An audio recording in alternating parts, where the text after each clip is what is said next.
Hey, y bienvenidos al segundo episodio de Trash Dicker. En algún momento pensé que me llamaba Dicker Taste, pero no quiero que la gente averigüe que sabe Dicker, así que bienvenidos a Trash Dicker. Yo soy Dicker. Me encuentran en YouTube aquí como Dickercast o como Dicker solo. Me encuentran en Patreon y en Facebook como Dicker269. Espera, ¿si es 269? Esta es una maldita imagen cuando no la necesita.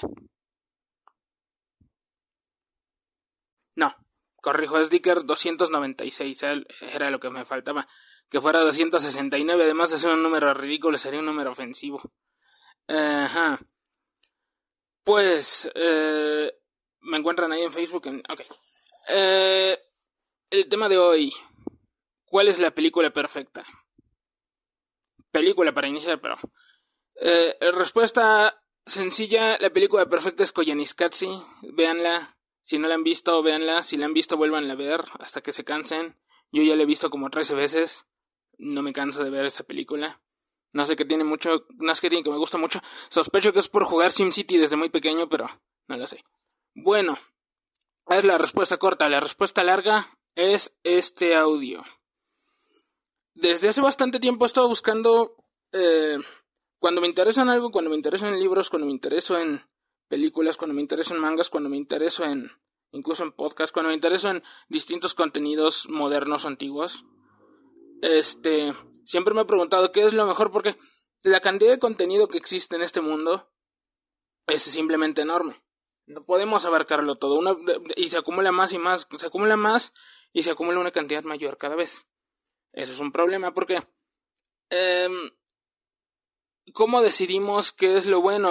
Cuando comenzó la escritura, estaba en manos de las personas con autoridad. Se dice, por ejemplo, que el papel viene de China, pero el papel se usaba aparte para hacer dinero, para hacer censos y para hacer cosas económicas, pues, no sé, poesía de la aristocracia, o en Europa el papel y el uso del papel siempre fue un estudio de la iglesia.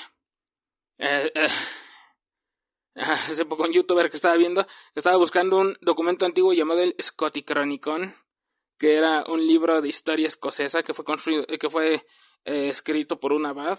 El abad se tiró un pedo y se murió, y otro abad casi un siglo después lo terminó, que era toda la historia desde el Génesis hasta ese momento, hasta los 1400, 1500, 1400, 1300 creo. Entonces todo el archivismo histórico, todo... la literatura había estado siempre en manos de personas que tienen cierta relación con el poder. Y de hecho hay situaciones, el concepto de cultura popular o el concepto de cultura comercial, como lo conocemos ahora no es algo que haya sido previsto nunca, porque las cosas siempre todo ha estado muy lejos como para que la gente se encuentre, como para que la gente hable y como para que la gente se insulte entre sí, y como para que la gente se copie y se comente entre sí. Siempre ha habido ocurrido de una forma más tribal, más cercana. Pero la necesidad siempre ha estado ahí. La música popular que la gente baila siempre ha estado ahí. La música que sufre de falta de composición. O, por ejemplo, una de las obras literarias más viejas de Japón es la historia de Genji, se llama, o la épica de Genji, que es una historia, según tengo entendido, no la he leído, pero según tengo entendido, una mujer de una corte japonesa, hace mucho tiempo, hizo una historia en el japonés fonético, no en el japonés, porque Japón evolucionó su lenguaje, lo robó del chino, su lenguaje de ideogramas, y los ideogramas es muy complicado de estudiarlos. Se dice que toma años entenderlos, y un habitante no los va a entender todos. Por ejemplo, los kanjis son un montón. Entonces, a las mujeres no recibían ese nivel de educación nunca, sino hasta ya tiempos modernos. No recibían ese nivel de educación. Entonces, sorprende un poco que una mujer haya inventado básicamente la primera novela de Japón, que es acerca de un cortesano. No me crean con esto, pero es acerca de un cortesano que liga con medio mundo.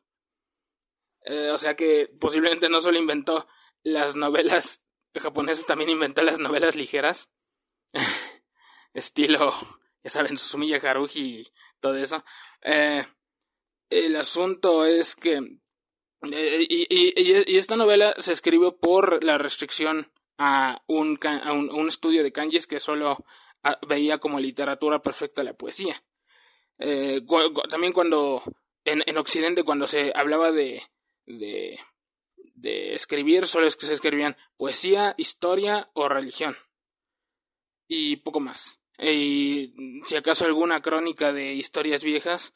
Los griegos, cuando desarrollaron sus historias, compilar Platón las historias de la Odisea, de la Ilíada, llevaban ya siglos, por lo menos 2-3 siglos, comunicándose a través de canciones. Y de hecho la Odisea y la Ilíada, algunas modificaciones que recibieron de su historia original, eran porque los griegos estaban locos, pero también porque los griegos tenían que comunicarse en las canciones para cantar en festivales y cosas así. Entonces, los propósitos de la ficción siempre habían sido los mismos, pero, por ejemplo, en tiempos de Julio César escribe historias acerca de Aquiles, historias inventadas por él acerca de Aquiles, donde él aseguraba tener ascendencia de, no me acuerdo si Afrodita o su equivalente romano, Afrodita es Venus, o de la otra, la cazadora, la del jabalí, ¿cómo se llama? Atenea, que no me acuerdo cuál era su versión romana. Pero entonces siempre está ahí la necesidad humana y la necesidad social de usar las letras como censos, como historia, como religión, que es subjetivamente hablando es lo más importante del mundo, el entendimiento del mundo. Digamos que la religión era la ciencia que tenían entonces, herbolaria, catálogos, grimorios, lo que sea. Pero la idea de contarse chismes, la idea de inventar ficción para otras personas, el mutuo acuerdo entre dos personas de que uno dice yo me invento esta historia y tú te la crees, siempre ha estado ahí la necesidad, aunque nunca estuvo la posibilidad. Tal vez la superstición viene de ahí en realidad. Entonces, en tiempos modernos, a lo que voy es, en tiempos modernos, ¿cómo se ha acumulado tanto esta necesidad de juntar historias? Se ha acumulado tanto esta necesidad de crear nuevas cosas que no podemos ver todo lo que se crea. Y es una cultura, y ahora la cultura no puede avanzar a través de la cultura. Porque, por ejemplo, si uno estudia la literatura clásica o la literatura, digamos ya del siglo XX, sabe que a lo largo de que se escribían libros existían corrientes, cosas que se ponen de moda. Entonces, donde los autores hacen un estilo, manejan un estilo, y como el arte, las artes visuales también, el cubismo, el impresionismo, todas estas cosas, que eso era una forma en la que el arte avanzaba. El arte avanzaba viendo al arte anterior. Pero hoy no es posible eso ya. Mucho del arte anterior se consume, pero no se lee, no son escalones de la escalera que forma el arte del futuro. Muchas veces incluso hay regresiones. Géneros se vuelven a poner de moda, programas se vuelven a poner de moda, simplemente porque no parecen resueltos algunos asuntos. Entonces, la pregunta del día es, ¿existe la posibilidad? No existe la posibilidad de verlo todo, no existe la posibilidad de leerlo todo, no existe la posibilidad de jugarlo todo, menos si, por ejemplo, si existe un videojuego que es relativamente infinita la cantidad de horas que consiste jugarlo, un juego que es un sistema, un juego como Civilización, un juego como algún juego con editor de mapas o con una comunidad de mods muy grande, que uno siempre tenga niveles y uno siempre tenga avance en el juego. Entonces, ¿cuántos infinitos caben en la vida de una persona? Es paradójico eso. No podemos verlo todo y tal vez no necesitamos verlo todo.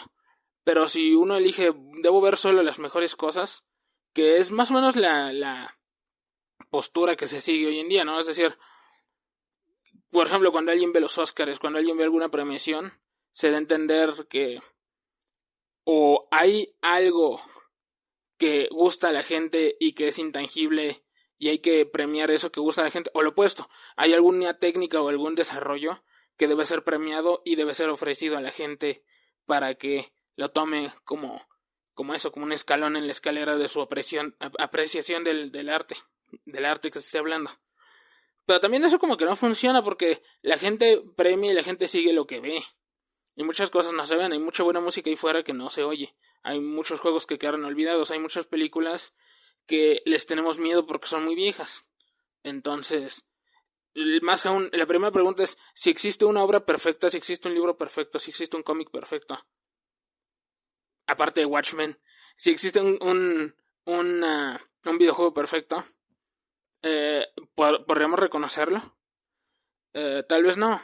Sería como reconocer a una persona perfecta. No todos lo conoceríamos a esa persona, no todos nos toparíamos en nuestras vidas con esa persona. Tal vez esa persona nadie la conoció, tal vez la persona perfecta vive, hipotéticamente esta persona perfecta vive en un iglú, no ha conocido a nadie, ha conocido tal vez a 2 personas y ya. Y no, de nuevo, es un mal ejemplo. Con una persona no se puede hablar así porque una persona es una persona. Pero bueno, y asumiendo que se puede reconocer algo perfecto, asumiendo que se puede reconocer un libro perfecto, ¿ese libro perfecto existe? ¿Qué propósito tiene? Si asumimos que es de ficción, porque no creo que alguien se ponga a llorar leyendo el directorio telefónico. ¿Todavía tienen un directorio telefónico en su casa? Léanlo, no creo que les conmueva leer el directorio telefónico, aunque el arte puede convertir cosas mundanas en cosas que no.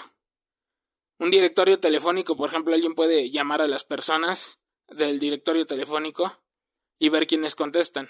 Y subrayas los nombres de personas que contestan. Y eso solito ya convertiste el directorio telefónico en un testimonio de gente.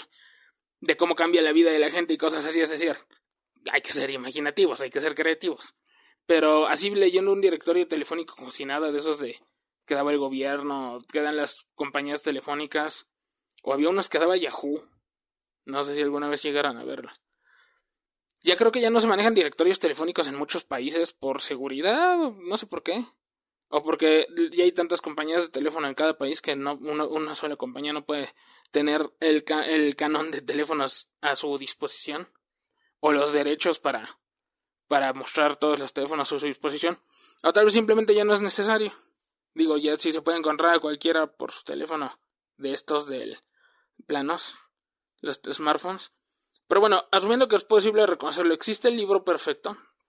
Yo creo que no, en primer lugar porque todas las personas forman parte de una cultura y todos los libros se escriben bajo un set de circunstancias diferente. Porque por ejemplo en el pasado existían técnicas diferentes para contar historias. De nuevo, la rima era muy importante, el formato era muy importante, el que siguiera ciertos lineamientos religiosos, por ejemplo. La Divina Comedia rima, la Divina Comedia hace referencias a textos griegos antiguos. La Divina Comedia fue escrita para complacer a un público del Renacimiento, a un público que estaba desenterrando los cadáveres de la Grecia antigua y poniéndose sus togas, vistiendo sus togas. Así que es un remake, se puede decir, de la Eneida.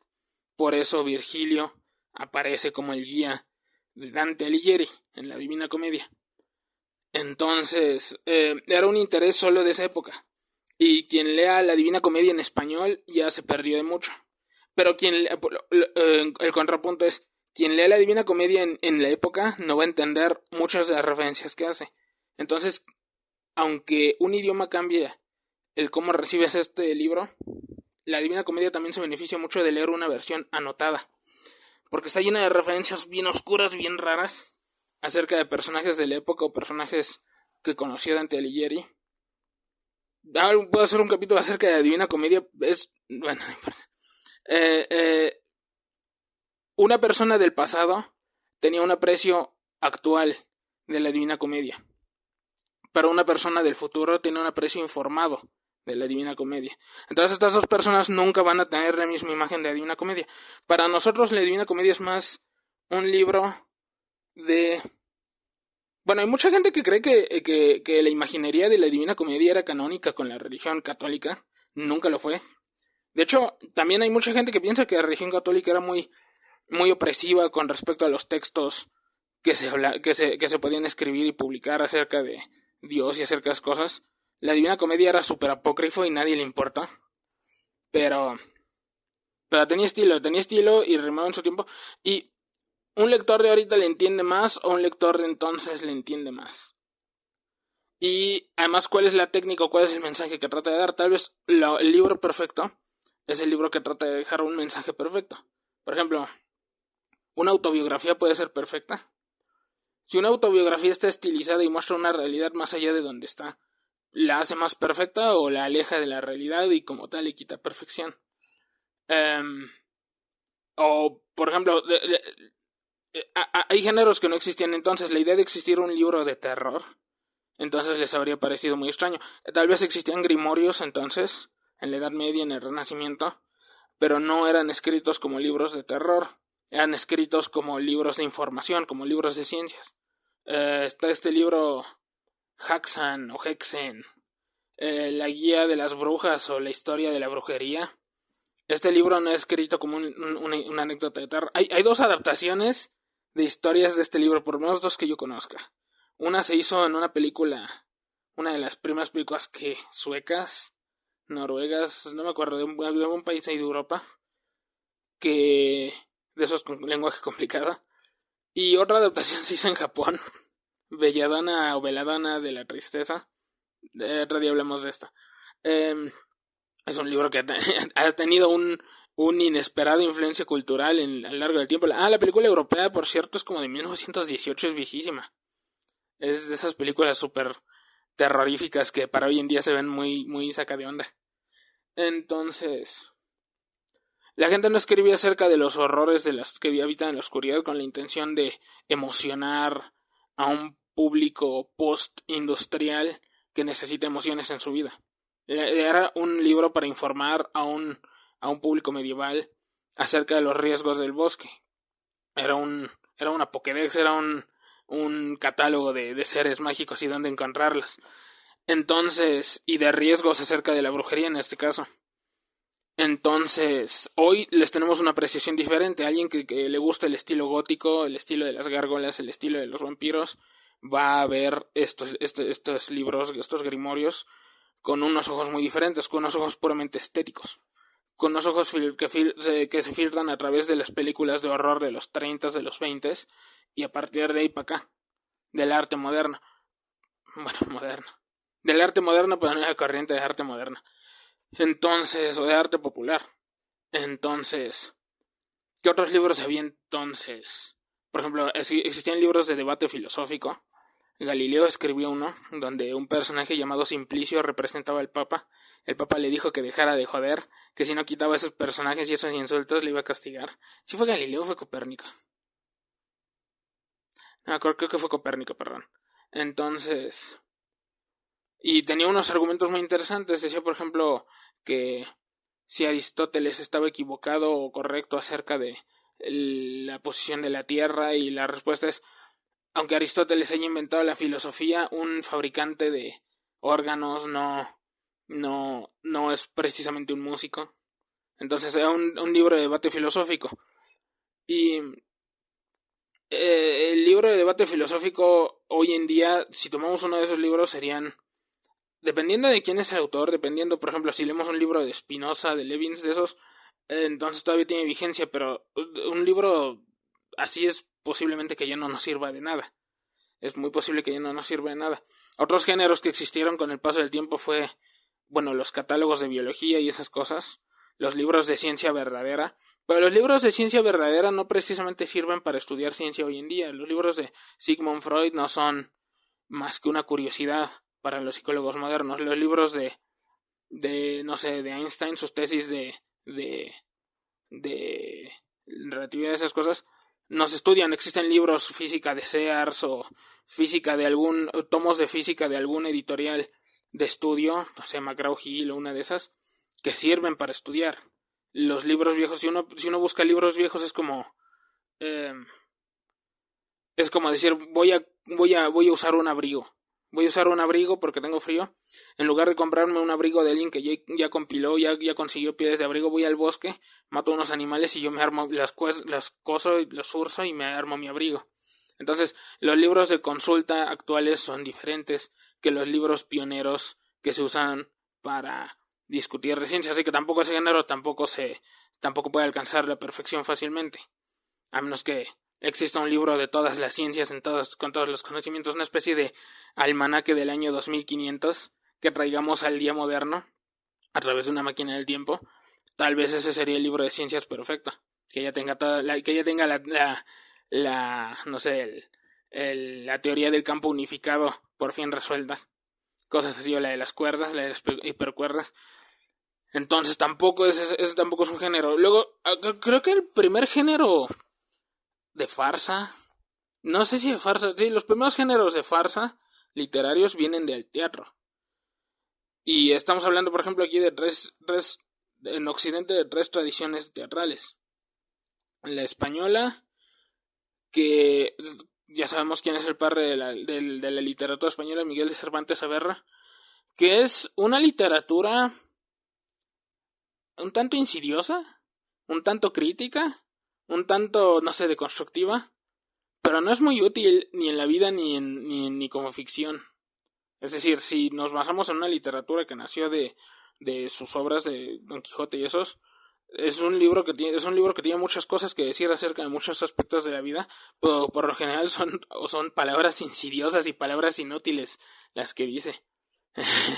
Es como un antihéroe que es una deconstrucción ya de nada.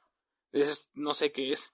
Entonces, y supongo que eso, personalmente yo no le tengo mucho respeto a la literatura en español. No sé si tenga algo que ver, pero suelo no leer nada de eso. A ver cuántos dislikes me ponen o algo así. Pues porque no sirve para nada. Y una tradición parecida es la francesa. Se dice que el padre del teatro francés o de la literatura francesa es Molière. De nuevo, sátira, un poco reírse de la vida. Cuando los franceses dejas que hagan tiras cómicas o cosas así, siguen teniendo ese legado astringente de criticar por el bien de criticar. Entonces, y mucho del concepto de perfección literaria más bien viene de la literatura de Shakespeare. Puede ser un mito construido en la época de la colonia inglesa, cuando Inglaterra tenía, creo que, 3/4 partes del mundo a su poder. Porque la literatura de Shakespeare suele ser más perfecta en formato. No tanto, de hecho, suele ser... Muchos conceptos del drama que manejamos hoy en día vinieron de ahí. Muchas palabras vinieron de ahí. Muchos arquetipos, como el de los jóvenes enamorados, cosas así, vinieron de ahí. Entonces, tal vez es que estamos buscando, no sé, eso pero más, o eso pero en la versión moderna. Pero también tiene su literatura tiene sus problemas porque, por ejemplo, presentaba revisionismo histórico ante reyes que vivieron en el pasado, porque era un espectáculo para la realeza. Shakespeare trabajaba para la realeza, entonces sus propósitos eran propósitos oficialistas, digamos. Eran cosas que se pueden decir en voz alta, cosas que está permitido decir en voz alta. Y esa es una tradición que conservaron en Estados Unidos mucho. La idea de que no puedes decir algo si no es algo que puedes decir a todas las personas involucradas. En el sentido de que no acepta la crítica. Por ejemplo, si mencionas cosas en Facebook, en YouTube, tienes que tener mucho cuidado de lo que mencionas si piensas decir algo crítico. O simplemente no te muestran a la vista de todos. En ese sentido es más honesto como escriben, como es más honesta la tradición francesa o la tradición española de literatura. Porque se estaba construyendo, desde lo de Shakespeare hasta la edad victoriana, se estaba construyendo una idea muy asustada de la realidad acerca de lo perfecto. Pero, de nuevo, si buscamos, por ejemplo, en la música, en la literatura no podemos encontrar nada perfecto. Luego llegaron los géneros de aventuras, había un género, los Robinsons, luego de que salió Robinson Crusoe, hubo un género entero en la edad colonial de gente que inventaba historias acerca de haberse quedado varados en una isla. Y por eso la familia suiza Robinson se llama familia suiza Robinson, no porque se piden Robinson, sino porque era un género de Robinson. Hagan de cuenta, si alguien aquí ve anime, como los isekai. Las historias de sobrevivientes atrapados en islas desiertas eran como los animes de isekai. La misma trama inventada de alguien que va a un mundo de fantasía y vence demonios y no sucede nada nuevo. Y a veces hasta aquí hay que quedarse en ese mundo. Es mejor la vida en ese mundo. Así era. El género, no sé, supongo que murió con Gulliver. Gulliver es un libro fascinante. Hablaremos de eso otro día. Y pues los géneros modernos de fantasía, horror, ciencia ficción, misterio, thriller, militar, todas esas cosas ya nacieron en el siglo XIX, muchos, y nacieron de las formas más inesperadas, así como la novela de Genji nació en Japón por una mujer joven de una corte que quería escribir fanfiction de no sé qué de su vida. El Frankenstein, la primera obra de ciencia ficción, nació porque una muchacha de 23 años con educación literaria quería esquiar, no pudo esquiar. Ella y sus amigos literarios, por ahí andaba Lord Byron y el Polidori, el otro que escribió historia de vampiros, no podían salir a esquiar, así que hicieron historias de fantasmas modernizadas como concurso para no aburrirse. Y así nació la ciencia ficción, así de repente. Porque está inspirada en historias de viajes. Los griegos tenían historias de viajes. El científico que estudiaba los giros de la Tierra, el que tuvo un montón de hijos y todos se murieron, ¿cómo se llamaba? Escribió una novela acerca de ir a la luna y era medio científica su novela, pero Johannes Kepler. Escribió una novela de viajes en la luna, pero no era ciencia ficción en ese sentido, no tenía, así como el terror no era terror, la ciencia ficción no tenía ciencia ficción en ese entonces. Entonces, por ejemplo, Isaac Asimov, el miembro más importante de la literatura de ciencia ficción, en una de sus anécdotas dice, el padre de la ciencia ficción es una mujer de 23 años. Escribió una historia de Frankenstein y escribió una historia acerca de una pandemia, de una gran enfermedad que acaba con una buena parte de la población mundial, y es libro de pandemia y libro de apocalipsis, de postapocalipsis. Escribió libros muy interesantes esta muchacha. Y así, pues no sé, Sherlock Holmes, el mayor Sherlock Holmes. No, esperen, de hecho, se dice que el que inventó la novela policíaca era Edgar Allan Poe.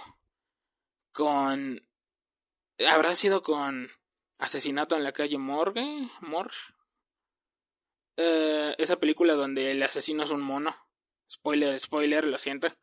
Ya pasaron 150 años, ya caducaron los estatutos de spoiler, sospecho.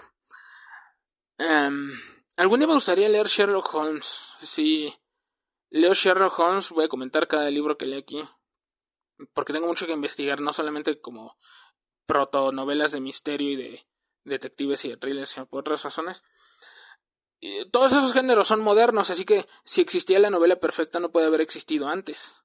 Y por definición tampoco puede existir después. No sabemos qué géneros se pueden inventar después. Tal vez existen, por ejemplo, tal vez la monografía tenga su gran revolución, no sé, con Facebook. La monografía es un género literario que siempre que lo menciono queda...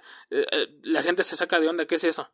La gente cuando piensa en monografías piensa en las calcomanías que uno compra en la papelería para recortarlas y llevarlas a la tarea de la escuela con Miguel Hidalgo y José María Morelos y otros personajes históricos y el mapa del país.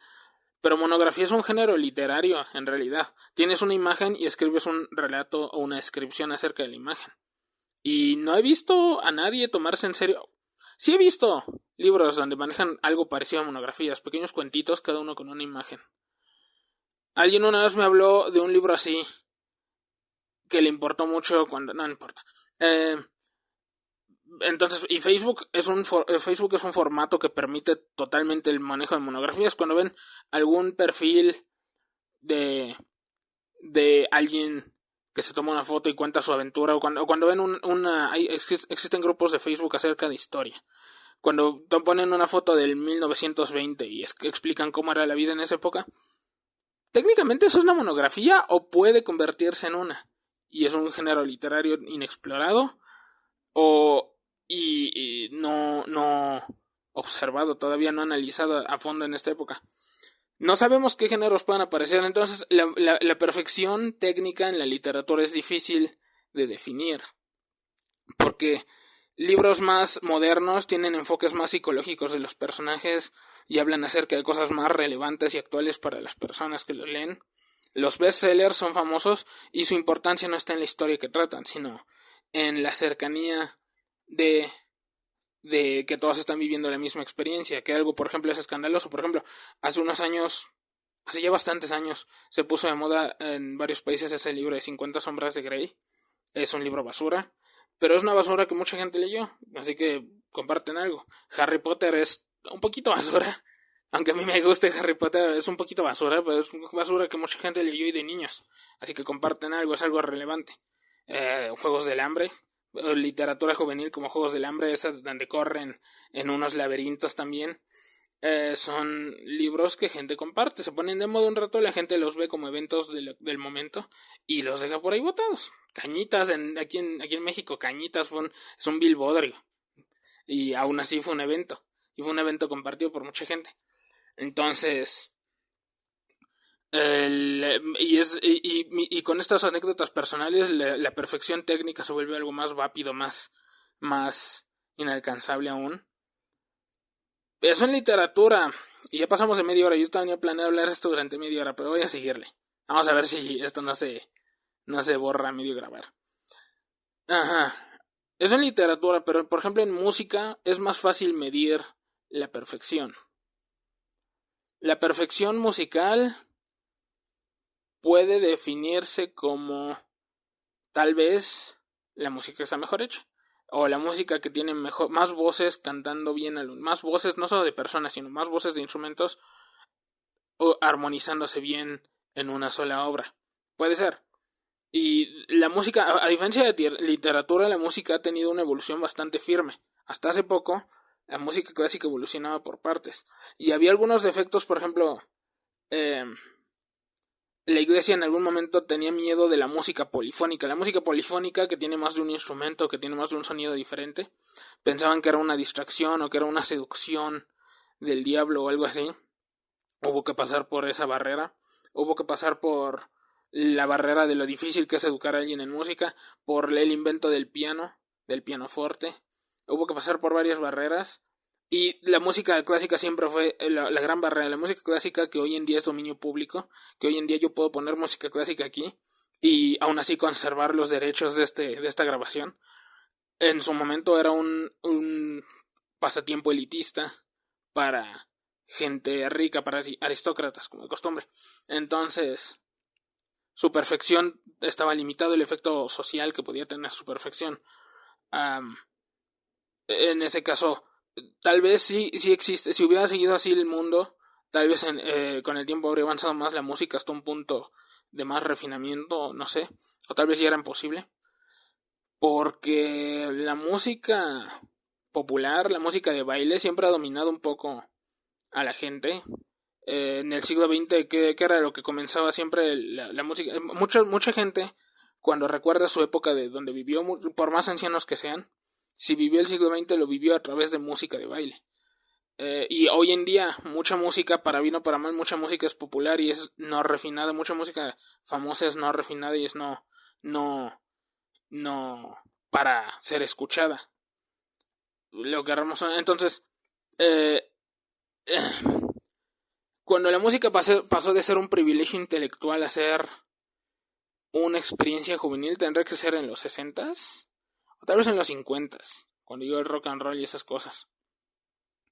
Pero, sin embargo, el rock and roll, la invasión británica, todas esas cosas que se escucharon después, cuando se escuchan al pasado siempre se escuchan bajo el filtro del pasado. Sin embargo, la música clásica conserva más o menos su posición. Hasta el neoclásico ya de Tchaikovsky, que era del siglo XX. A mí me saca de onda haber visto un documental donde decían que Tchaikovsky tocó en el Carnegie Hall, en un edificio moderno que sigue de pie y que ya era del siglo XX su construcción, o casi siglo XX su construcción.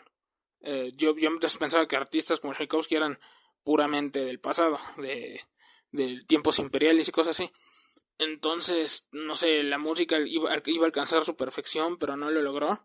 y ahora tal vez todo lo que toca la sociedad, no, es que lo que tocamos no se necesita ser perfecto porque ¿cuánto perfección cabe en la vida de una persona?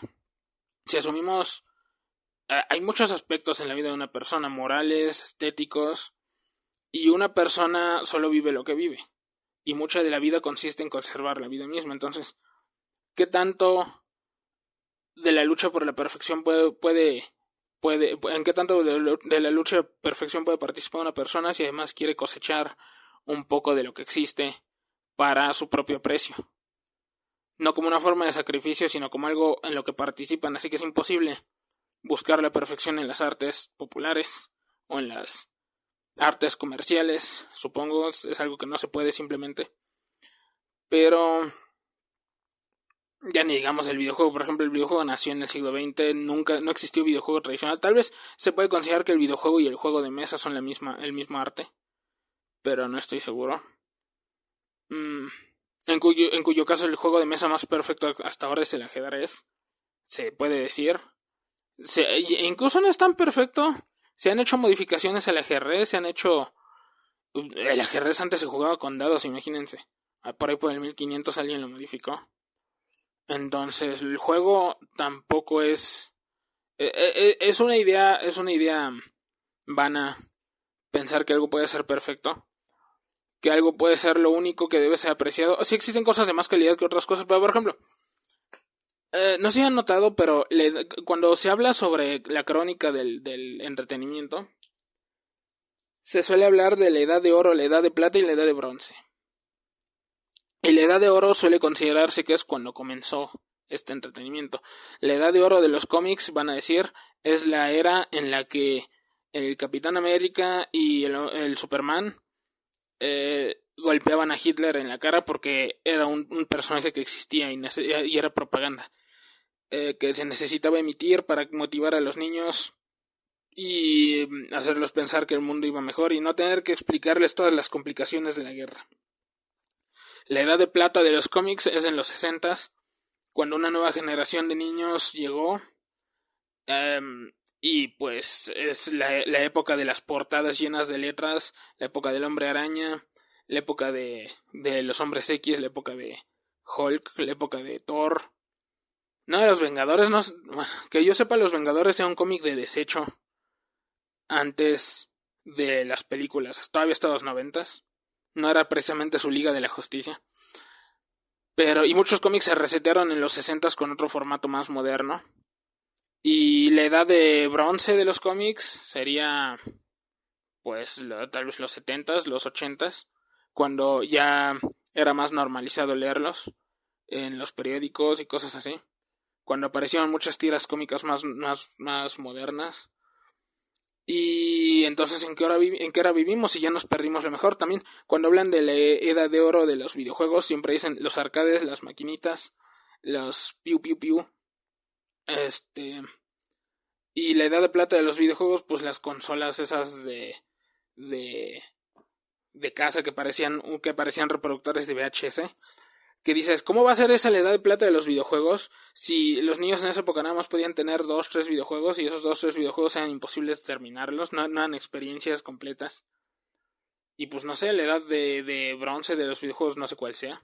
Según yo, la edad de oro son los 1995 a 2005, porque los formatos, los géneros que se usan en los videojuegos actualmente nacieron entonces.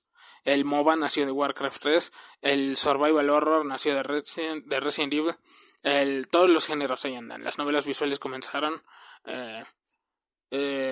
Los juegos de disparos de la Segunda Guerra Mundial ahí andan todavía. Pero pues yo qué sé, ¿verdad? Y entonces es un poco equivocado. Creo que es un poco equivocado leer al revés. Creo que es un poco leer al revés porque es paradójico. Si uno habla de perfección, uno habla de progreso. De que ve algo que existe y eso que existe lo va a mejorar.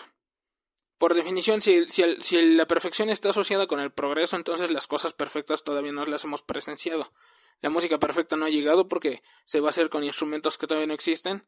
Los cómics perfectos no han llegado porque no se han diseñado todavía esos personajes. Los videojuegos perfectos no han llegado porque tal vez necesitan algún tipo de realidad virtual súper inmersiva que no conocemos. Eso sí está asociado con el progreso, pero confiar en el progreso en términos de arte siempre es algo muy engañoso. Confiar en el progreso en términos de arte es asumir que siempre estamos esperando. Siempre estamos esperando y siempre estamos probando solo una rebanadita de lo que va a ser un pastel fabuloso algún día. Y no es así, porque de nuevo, las cosas significan cosas diferentes para gente de diferentes épocas. Cuando los cómics existían en su llamada Edad de Oro, no tenían la función que tienen ahora. Hoy tienen la función de ser un espacio creativo para hacer películas y para hacer historias acerca de qué pasa si la gente es más de lo que es. Sobre todo los cómics posteriores a Grant Morrison, a el Rasputín, ¿cómo se llama Rasputín? Bueno, Rasputín y a Frank Miller son cómics acerca de si la gente es más, acerca del transhumanismo.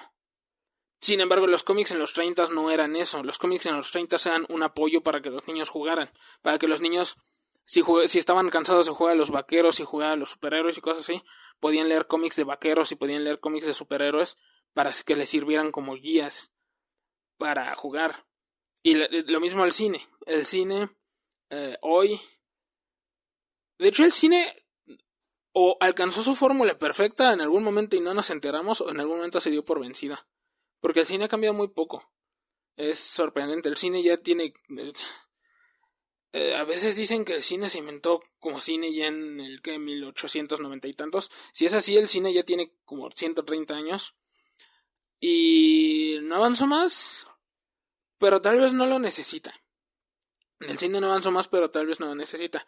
A ver, porque las películas, al comienzo las películas servían solo para ver el mundo desde una perspectiva que era imposible de ver desde donde estamos. Para ver otros países, era difícil viajar, así que había que ver otros países a través del cine. Era difícil enterarse de las noticias, así que te ponían noticias antes de las películas. Eran un evento familiar, por ejemplo, al comienzo el cine era un evento familiar, toda la familia iba al cine y volvían en la tarde bien cansados, bien felices por haberse reído, y por haberse reído, por haber visto el drama, cosas así. El cine hoy en día es como... Pues es como leer libros visuales light, no sé, ¿qué es el cine hoy en día? Los últimos, apenas vi el Oscar, hoy sigue siendo 14 de junio, pero este es el capítulo del 15 de junio. Bueno, del 2023. Vi los Oscars y todavía no entiendo qué son las películas que ganaron el Oscar. O qué propósito tienen. Ser discutidas en redes sociales, supongo. Y bueno, además está el asunto de que cada país tiene algunos géneros únicos de su país. África tiene este género súper barato de películas de acción hechas a medias, que apenas está tomando forma. No sé, pues el cine no solo es uno. Entonces tampoco se puede decir que sea un motivo de discusión universal para la gente que lo ve. Entonces, del cine mejor hablar de otro día. Acerca de las emociones del cine. Y sobre todo le pregunto por qué una película debe durar hora y media. Pero por ejemplo, si buscamos perfección, si asumimos que la música clásica era una batalla justa en pos de la perfección, si asumimos que la edad de oro de la animación, también dice que la edad de oro de la animación fue los 30s, 40s, la época de los Looney Tunes originales, la época de los hermanos Fleischer, la época del Walt Disney, donde Walt Disney trabajaba haciendo animación y no trabajaba modelando o planeando parques de diversiones cuando Walt Disney vivía. Y se dice que la edad de plata de la animación fue... ¿Cuál fue? La edad de la Pantera Rosa y la animación psicodélica y Submarino Amarillo. No estoy muy seguro. Porque luego vino Hanna-Barbera y Hanna-Barbera no hacía animación. Se decía que Hanna-Barbera hacía radio con imágenes. Entonces, si asumimos que la edad de oro de la animación y la mejor música del mundo con la edad de oro de Hollywood producirían la mejor película animada de la historia, entonces la película animada mejor de la historia es Fantasía, que es de 1940. La conocen, si no la conocen deben conocerla. Es el momento en el que Walt Disney, el hombre, decidió entregarse a una cruzada por avanzar el arte de la animación a más. Porque Blancanieves fue la primera película de tamaño completo animada, pero las siguientes películas fueron pasos hacia adelante. Pinocho, todas esas películas fueron pasos hacia adelante. Y Walt Disney pensaba que fantasía iba a ser el inicio de una nueva era en arte, que iba a ser, él planeaba hacer un fantasía cada 10 años, me parece. No hay un fantasía cada 10 años, hubo un fantasía 2000. Pero ese es testimonio de cuál fue el resultado. Hizo películas como Alicia en el País de las Maravillas, que esa película no le gustó a nadie cuando salió, es como del 50, 51, a nadie le gustó. Pero fue 10, 15 años después, los hippies la adoraron. Así que si acaso creo que Walt Disney trató de hacer la película perfecta con sus manos.